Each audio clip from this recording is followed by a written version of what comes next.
राज्यासह सांगली जिल्ह्यात 8 मतदारसंघांमध्ये ही निवडणूक अतिशय चुरशीची आणि काटेकी टक्कर होताना दिसते। कशी आहे सांगली जिल्ह्यातल्या मतदारसंघाची स्थिती आणि कसा असेल मतदारसंघाचा कल हे जाणून घेऊयात। नमस्कार, मी राहुल कुलकर्णी, तुम्ही पाहताय सत्यवेद।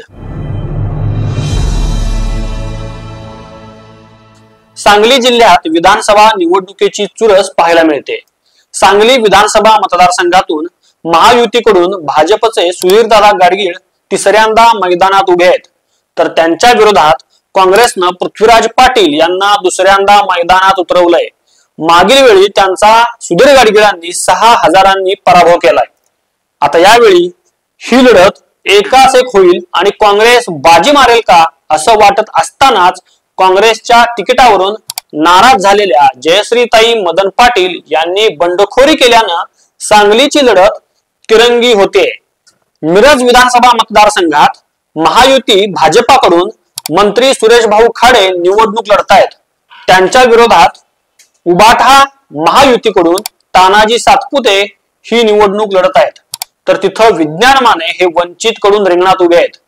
मिरज विधानसभेचा मागचा 3 वर्षाचा इतिहास पाहता सुरेश भाऊ खाडे यांची कामं आणि संपर्क यामुळं सुरेश भाऊंचं पारडं जड आहे।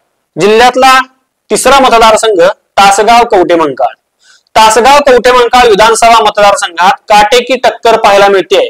इथं आराराबा पाटील यांचे चिरंजीव रोहित पाटील विरुद्ध पारंपरिक प्रतिस्पर्धी माजी खासदार संजय काका पाटील यांची चुरशीची लढत होताना दिसते।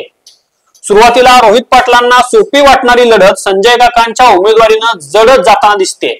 शिवाय पवार साहेबांनी दबा घेऊन वातावरण फिरवायचा डाव टाकलाय। याशिवाय मनसेकडूनही वैभव कुलकर्णी इथं निवडणुकीच्या मैदानात आहेत। शेतकरी कामगार पक्ष, बहुजन पक्षाचे उमेदवार ही रिंगणात उभे आहेत, पण प्रमुख लढत ही ज्युनियर आर पाटील विरुद्ध संजय काका अशीच होताना दिसते। या लढतीकडे संपूर्ण राज्याचं लक्ष लागलंय आणि गावागावात पैजा लागल्यात।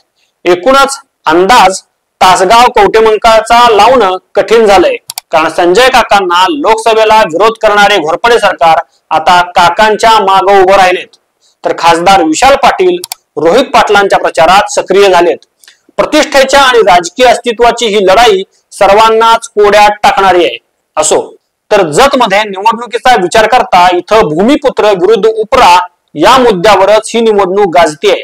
महायुतीकडून भाजपचे गोपीचंद पडळकर तर काँग्रेस महाआघाडीकडून विक्रम सावंत लढतायत, तर माजी आमदार विलासराव जगताप यांनी तमनगौंडा रवी पाटील यांना पाठिंबा देऊन बंडखोरी करायला लावली आहे।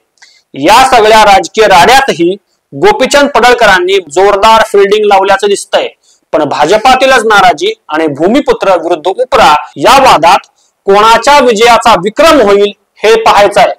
आता पुढचा मतदारसंघ आहे पलूस कडेगाव। या मतदारसंघात काँग्रेस महाआघाडीकडून विश्वजित कदम लढतायत, तर समोर भाजपा महायुतीकडून संग्राम भाऊ देशमुख उभे आहेत।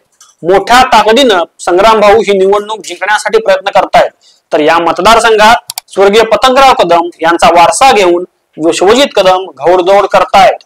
विश्वजित हे सध्या जिल्ह्याच्या राजकारणातलं पॉप्युलर नाव आहे। खानापूर आटपाडी मतदारसंघातून महायुतीचे उमेदवार सुहास बाबर हे शिवसेनेच्या एकनाथ शिंदे गटाकडून ही निवडणूक लढण्यासाठी उभे आहेत।